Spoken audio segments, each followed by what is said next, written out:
Student, आज हम worksheet number 1 start करने वाले हैं चैप्टर 2 का। तो पहला क्वेश्चन है एट द फॉलोइंग 2/7 + 5/7। तो आपको तो पता होगा कैसे होगा। देखो, पहले हम एलसीएम लेते हैं 7 और 7 का एलसीएम होगा 7। बहुत ईजी है। फिर 7 के साथ इस फ्रैक्शन के डिनोमिनेटर के साथ इसको क्या करना है, डिवाइड करना है। तो 7 डिवाइड बाई 7 कितना, 1। जितना आंसर होगा 1 उसको न्यूमरेटर के साथ मल्टीप्लाई हो जाएगा। तो 7 divide by 7 answer 1, 1 multiply with 2 answer 2 plus. फिर 7 डिवाइड विथ 7 1 होगा, फिर 1 मल्टीप्लाई विथ 5 5। तो आंसर होगा 7/7। क्लोज टर्म करोगे तो आंसर होगा 1। ठीक है। -5/9 + 7/9। फिर इसका भी एलसीएम, एलसीएम क्या निकलेगा, 9 निकलेगा। फिर 9 डिवाइड विथ 9 कितना, 1, 1 मल्टीप्लाई विथ -5 प्लस। फिर 1 डिवाइड करने से 1 निकलेगा। फिर 1 मल्टीप्लाई विथ 7 कितना, 7। तो कितना होगा, प्लस माइनस माइनस कितना, 7 से 5 गया 2। पॉजिटिव क्यों होगा, क्योंकि यहाँ बड़ा है, बड़ा का साइन होगा पॉजिटिव, तो 2/9 आंसर होगा। उसी तरह बिट 3, इसके पहले हम देखो यहाँ पर क्या करना है, पहले इसको मिक्स्ड है ना, पहले इसको इम्प्रॉपर कर दो। तो कितना हो जाएगा, 11 मल्टीप्लाई विथ 2 22, 22 + 3 कितना हो गया। यहाँ से यहाँ पर मल्टीप्लाई होता है, जो आंसर निकलता है इसके साथ प्लस होता है। मिक्स्ड को इम्प्रॉपर फ्रैक्शन करने का यही रूल है। तो 11 से 22 कितना हो गया, 22, 22 + 3 कितना हो गया, 25/11 हो गया प्लस। ये तो ऑलरेडी इम्प्रॉपर फ्रैक्शन में है। पहले इसको अब इसको स्टैंडर्ड फॉर्म कर देते हैं। इम्प्रॉपर नहीं है, प्रॉपर फ्रैक्शन है ये। पहले हम इसको स्टैंडर्ड फॉर्म में कर देते हैं। तो स्टैंडर्ड फॉर्म में करने के लिए क्या करना पड़ेगा, तो ये ऊपर ले जाते हैं, -9 हो गया, ये +11। हमेशा स्टैंडर्ड फॉर्म में रह के ही कैलकुलेशन करना है। तो स्टैंडर्ड फॉर्म में नहीं है, तो मैंने स्टैंडर्ड फॉर्म में इसको लाया। मैं नेगेटिव जो साइन नीचे था वो ऊपर चला गया। तो हम 11 का एलसीएम लिए 11 होगा, तो ये हो गया 25 प्लस -9। ठीक है। अब हम इसको सॉल्व करेंगे। हमको पता है एक नंबर के सामने दो डबल साइन नहीं होते हैं, तो इसको कन्वर्ट कर दो, प्लस माइनस माइनस हो गया, तो -9। हमेशा याद रखना है, कोई भी नंबर होता है ना, उसके सामने ही उसके लेफ्ट साइड में सिर्फ एक ही साइन होगा, या फिर पॉजिटिव होगा या फिर नेगेटिव होगा। उसके आगे अगर मोर देन 1 साइन है तो आप उसको कन्वर्ट कर देना। इंटीजर का तो रूल तो पता ही है आपको, प्लस माइनस माइनस होता है, माइनस माइनस प्लस होता है, माइनस प्लस माइनस होता है, और प्लस प्लस प्लस होता है। तो यहाँ पे देखो, ये 25 के सामने कितना साइन है, एक ही साइन है, पॉजिटिव साइन है, नो इशू, इसमें कुछ प्रॉब्लम नहीं है। बट यहाँ पर 9 जो है, इसके सामने दो साइन है, एक नेगेटिव है, एक पॉजिटिव है। तो हमेशा एक नंबर के सामने एक ही साइन होता है। तो यहाँ पर देखो, एक नंबर के सामने दो, मोर देन 1 साइन है, एक नेगेटिव भी है, पॉजिटिव भी है। तो हम क्या करेंगे, फॉर्मूला अप्लाई कर देंगे, प्लस माइनस दो साइन में से किसको चूज करना है। तो यहाँ पर फॉर्मूला अप्लाई करो, प्लस माइनस क्या होगा, माइनस होगा, इसलिए प्लस माइनस क्या हो गया, माइनस हो गया। आप सबने इसे पढ़ा होगा क्लास 6 में। तो इसका आंसर कितना होगा, 25 - 9। तो इसको हम सॉल्व करेंगे तो होगा 16/11। तो इसका आंसर ये होगा, ये बड़ा है, इसका पॉजिटिव से नहीं है, पॉजिटिव होगा, 16/11 होगा इसका आंसर। अब हम करेंगे क्वेश्चन नंबर 3 4 5। 4 3 तो हो गया, 4 5 6। तो क्वेश्चन नंबर 4 है -5। इन देखो ऑलरेडी ये क्या है, ऑलरेडी एब्सोल्यूट वैल्यू में है, सॉरी स्टैंडर्ड फॉर्म में है। तो एलसीएम हो गया 4, तो ये हो गया -5 + 5। इसका आंसर 0 निकलेगा, 0/4 = 0। ठीक है। और जो बाकी के दो प्रॉब्लम है, आप ये खुद करो। पहले स्टैंड फॉर्म में चेंज कर देना, फिर उसका एलसीएम निकाल के उसको सॉल्व करना। नंबर 5 भी खुद करना, नंबर 6 भी खुद करना। ठीक है। अब हम करेंगे क्वेश्चन नंबर 2।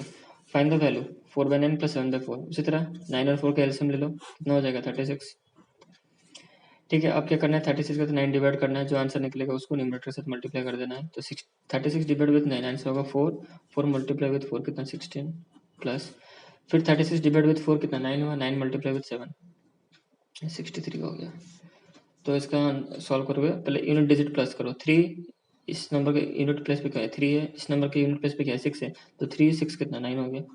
फिर 6, फिर टेंस प्लेस 6, इस नंबर के टेंस प्लेस में 6 है, इस नंबर का टेंस प्लेस में 1 है। तो 6 + 1 7 79/63, तो सॉरी 36। ठीक है, ये हो गया। अब हम करेंगे ये क्वेश्चन बिट 2।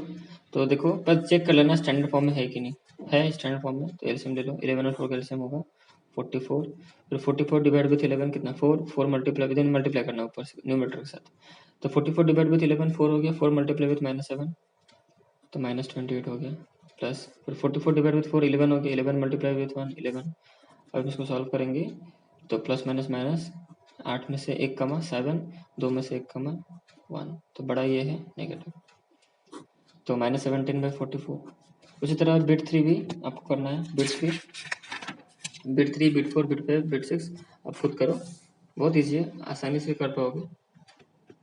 अगर कुछ भी डाउट हो तो मुझे बोलना। ठीक है, अब हम करेंगे क्वेश्चन नंबर 3। तो क्वेश्चन नंबर 3 है, वेरीफाई करना है x plus y equal to y plus x for the following values of x and y. तो यहाँ पर देखो x का वैल्यू है 5/7, y की वैल्यू -3/2। तो प्रॉपर्टी में हमने पढ़ा था ये वाला। एक काम करो, इस तरह का जो क्वेश्चन आएगा हमेशा इसको इस फॉर्मेट में करना। पहले यहाँ पर LHS लिख दो, यहाँ पर RHS लिखो। अब यहाँ पर कंफ्यूज मत रहना LHS RHS क्या है, क्योंकि LHS का मतलब है लेफ्ट हैंड साइड और RHS का मतलब है राइट हैंड साइड। आप लीनियर इक्वेशन पढ़ा होंगे क्लास 6 में, कैसा था, लेफ्ट साइड में होगा LHS होता है। यहाँ पर लिख देता हूँ, देखो यहाँ पे इक्वल टू है, लीनियर इक्वेशन इक्वल टू को इस तरफ जो होगा लेफ्ट हैंड साइड में उसको बोलते हैं LHS, और इस तरह इक्वल टू के जो राइट में होता है उसको बोलते हैं RHS, राइट हैंड साइड। तो यहाँ पर देखो वेरीफाई में, यहाँ पर देखो x प्लस वाई किस साइड में है, LHS में ना RHS में है। x प्लस वाई जो है LHS की तरफ है, ये है RHS। देखो इसलिए मैं यहाँ पे हेडिंग दे दिया हूँ LHS की तरफ क्या है x प्लस वाई, और RHS की तरफ क्या है y प्लस एक्स। अब हम इसको सॉल्व करेंगे तो x प्लस वाई पहले निकाल लेते हैं। x प्लस वाई कितना निकलता है LHS का वैल्यू, तो x प्लस वाई मतलब क्या, 5/7 प्लस करना है हमको -3/2 के साथ। देखो यहाँ पे एल्सियम आ गया 14, यहाँ पर कितना डिवाइड करने से 2 मल्टीप्लाई 5 कितना हो गया, ये हो गया 10 प्लस ये हो गया 7, डिवाइड करोगे 7 होगा, 7 फिर 3 से मल्टीप्लाई कितना -21। ठीक है, अब हम इसको सॉल्व करेंगे। प्लस माइनस माइनस मैं बोला था 21 के सामने 2 साइन है, पहले इसको कन्वर्ट कर दो एक साइन में। प्लस माइनस माइनस 10 -21/14, तो कितना हो गया प्लस माइनस माइनस, तो 21 में से 10 चला गया, कितना हुआ 11। तो ये नेगेटिव बड़ा है तो नेगेटिव साइन, -11/14। तो x प्लस वाई हुआ -11/14। अब हम y प्लस एक्स को सॉल्व करेंगे, तो y कितना है -3/2 है, प्लस x का वैल्यू कितना है 5/7। तो x का वैल्यू है 5/7। फिर इसको एलसीएम लेते हैं, एलसीएम वो 14 डिवाइड विथ 2 कितना 7 मल्टीप्लाई विथ -3 कितना -21, प्लस एक बार 2 डिवाइड करने से 2 हो गया, 2 मल्टीप्लाई विथ 5 कितना 10 हो गया। अब इसको हम सॉल्व करेंगे तो कितना होगा, प्लस माइनस माइनस 21 में से 10 गया, ये होगा 11 -11/14। देखो यहाँ पर सेम आया। इसका मतलब LHS का वैल्यू कितना निकला, -11/14, और RHS का वैल्यू निकला -11/14। तो यहाँ पर हम लिख देंगे LHS इक्वल टू RHS। यहाँ पर प्रूफ वेरीफाई हो गया कि यहाँ पर LHS बराबर है किसके साथ, RHS के साथ। यहाँ पे से लिख दो और ब्रैकेट में लिख दो वेरीफाई हो गया, वेरीफाइड।